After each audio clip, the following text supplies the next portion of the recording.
Tu viens d'accueillir ton chiot. Il a 8 semaines, il est minuscule, il sent bon le lait et les croquettes. Tu as préparé son panier, ses jouets, ses gamelles. Mais depuis 48 heures, il ne touche pas à sa nourriture. Tu le regardes, tu changes de marque, tu ajoutes de l'eau chaude, tu passes de la pâtée aux croquettes. Rien.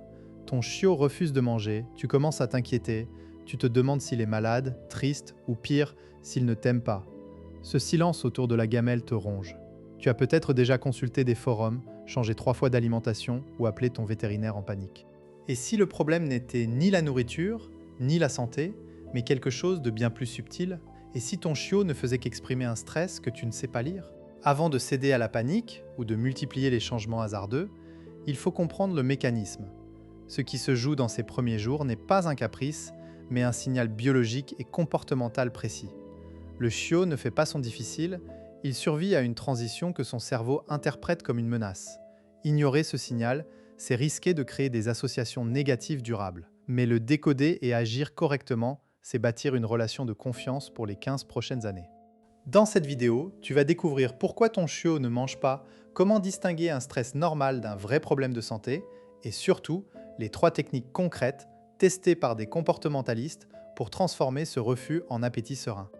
L'erreur la plus répandue chez les propriétaires, c'est de croire que le chiot se comporte comme un humain.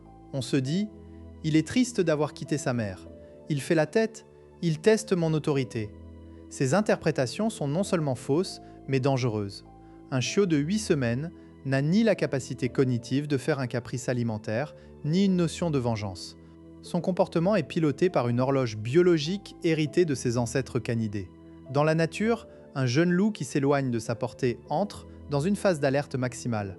La nourriture devient secondaire face à la nécessité d'évaluer les menaces. Le piège, c'est le syndrome du parent anxieux. On projette nos émotions sur le chiot, on interprète son refus comme un rejet de notre amour. Et on réagit en multipliant les stimuli. On change la gamelle, on ajoute du fromage, on le nourrit à la main, on le caresse pendant qu'il mange. Chaque intervention augmente l'attention portée au repas, donc le stress du chiot. L'étude de Horvitz sur le stress alimentaire le montre clairement. Les chiots soumis à des changements fréquents de régime ou à une sollicitation excessive pendant les repas développent des aversions alimentaires durables, voire des troubles du comportement alimentaire à l'âge adulte. Le cœur du problème, c'est que le chiot vit une rupture brutale. Il passe de sa mère, de ses frères et sœurs, de son lieu d'élevage à un environnement totalement inconnu.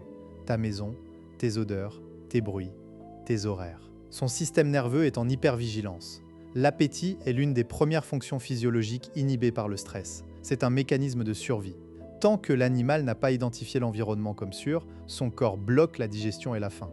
Ce n'est pas un choix, c'est une réaction neurobiologique. La chercheuse Alexandra Horwitz le souligne. Le stress alimentaire chez le chiot est un indicateur de son niveau d'adaptation, pas un problème de gamelle. Ce mécanisme s'appelle l'anorexie de séparation ou stress de transition.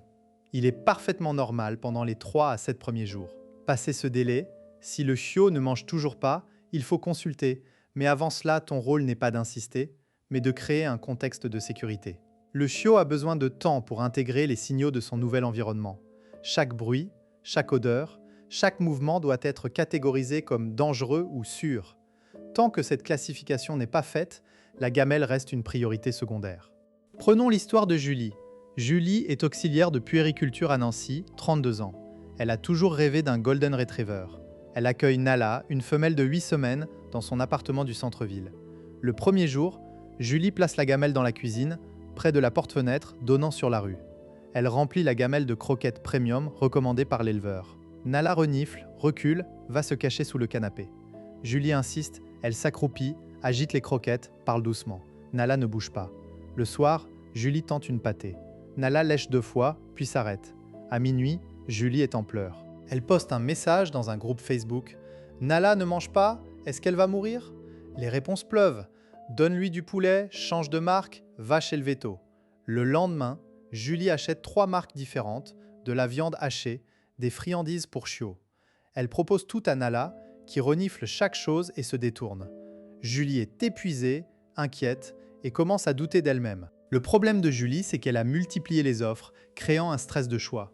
Pour Nala, chaque nouvelle nourriture est un stimulus inconnu.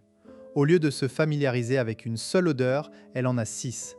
Son cerveau est saturé. De plus, Julie a mis la gamelle dans un passage, avec vue sur la rue, les voitures, les piétons, les bruits.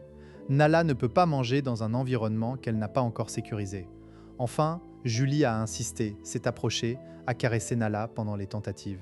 Pour un chiot stressé, une attention directe est perçue comme une pression, pas comme un réconfort. Pour décoder le comportement de ton chiot, observe 3 signes. Premièrement, le langage corporel face à la gamelle. Oreille en arrière, queue basse ou entre les pattes, corps ramassé, léchage de babine. Ce n'est pas de l'appétit, c'est de l'apaisement. Deuxièmement, l'évitement. Si ton chiot s'éloigne de la gamelle dès qu'il la voit ou la contourne, il exprime un inconfort. Troisièmement, l'état général. Un chiot stressé dort beaucoup, joue peu, boit parfois moins. Si tu observes ces signes, ne force pas. Propose une seule nourriture dans un endroit calme, à heure fixe, et laisse-le libre d'approcher ou non. Ne pas réagir correctement à ce stress peut entraîner des conséquences à long terme. L'une des plus fréquentes est l'anxiété alimentaire chronique. Le chiot associe le repas à une expérience désagréable, pression, bruit, changement. Il peut devenir difficile, ne manger que certaines textures ou développer de la néophobie alimentaire. Une autre conséquence est la perte de confiance en toi. Si tu insistes, si tu changes sans cesse, tu deviens imprévisible. Le chiot ne peut pas prévoir ta réaction, ce qui augmente son stress global. Enfin, un stress alimentaire prolongé peut abaisser l'immunité, rendant le chiot vulnérable aux infections. Technique numéro 3, l'environnement sécurisé. Commence par choisir un lieu calme, à l'écart des passages et des bruits soudains. Si possible, une pièce sans vue sur l'extérieur. Dispose la gamelle au même endroit à chaque repas. Ne la déplace pas. Les premiers jours, dépose simplement la nourriture, puis éloigne-toi. Assieds-toi dans la même pièce, mais dos tourné, sans regarder le chiot. Lise un livre, regarde ton téléphone. Le silence et l'absence de contact visuel signalent que le repas n'est pas un événement. Tu peux aussi laisser la gamelle accessible pendant 15 à 20 minutes, puis retirer. Pas d'insistance. Exemple, Julie déplace la gamelle dans la salle de bain. Pièce calme, pas de fenêtre. Elle pose les croquettes, sort, ferme la porte. Au bout de 10 minutes, elle ouvre doucement. Nala a mangé un quart des croquettes. Le lendemain, Julie répète strictement la même routine. Au 3e jour, Nala mange la moitié. N'oublie pas de mesurer la quantité restante pour suivre l'évolution. Technique numéro 2, l'amorce olfactive neutre. Le chiot explore le monde avec son nez. Si ta maison ne sent pas encore chez lui, la nourriture peut être repoussante. Prends un linge, un t-shirt usagé, et frotte-le sur la litière, la mère ou l'éleveur si possible. Sinon, frotte-le sur toi-même. Place ce linge près de la gamelle, sans le toucher. L'odeur familière rassure et amorce l'appétit. Tu peux aussi frotter quelques croquettes dans le linge pour transférer l'odeur. Attention, ne mets pas le linge dans la gamelle, juste à côté. Julie a fait venir un petit coussin de l'éleveur. Elle le pose à 30 cm de la gamelle. Nala renifle le coussin, puis la gamelle, puis retourne au coussin. Ce va-et-vient olfactif indique que son cerveau commence à associer les odeurs entre elles. 2 jours plus tard, Nala mange directement sans renifler le coussin. Technique numéro 3, la routine de repas prévisible, les chiots ont besoin de constance. Protège des horaires fixes, matin, midi, soir, et un rituel identique.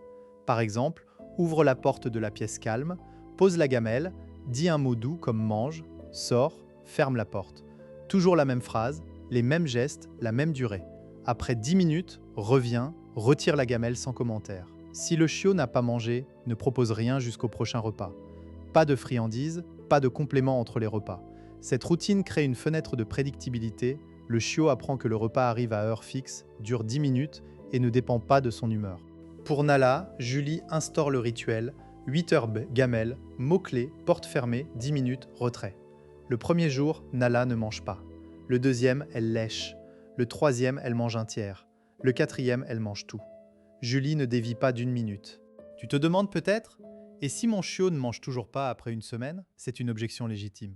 Il y a une différence entre le stress de transition et un problème médical. Si ton chiot ne mange rien pendant plus de 48 heures, s'il a de la diarrhée, vomit, semble léthargique ou a une grosseur abdominale, consulte un vétérinaire sans attendre. Le stress normal s'accompagne de signes de curiosité malgré tout.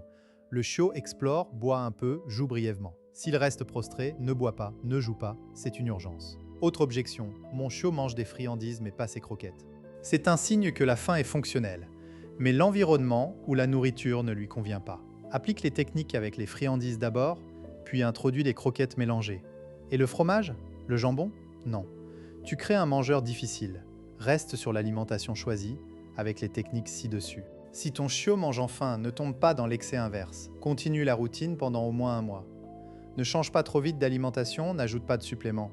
La confiance se bâtit sur la répétition. Tu as maintenant les clés, le stress alimentaire n'est pas un caprice, c'est un signal de transition. En respectant ce signal, tu deviens un refuge. Et un chiot qui se sent en sécurité est un chiot qui mange. Si tu as aimé cette approche scientifique et pratique, abonne-toi pour ne pas manquer les prochains décodages. Et toi, quelle a été ta plus grande difficulté avec ton chiot les premiers jours? Raconte-moi en commentaire. On construira une communauté d'apprentissage ensemble.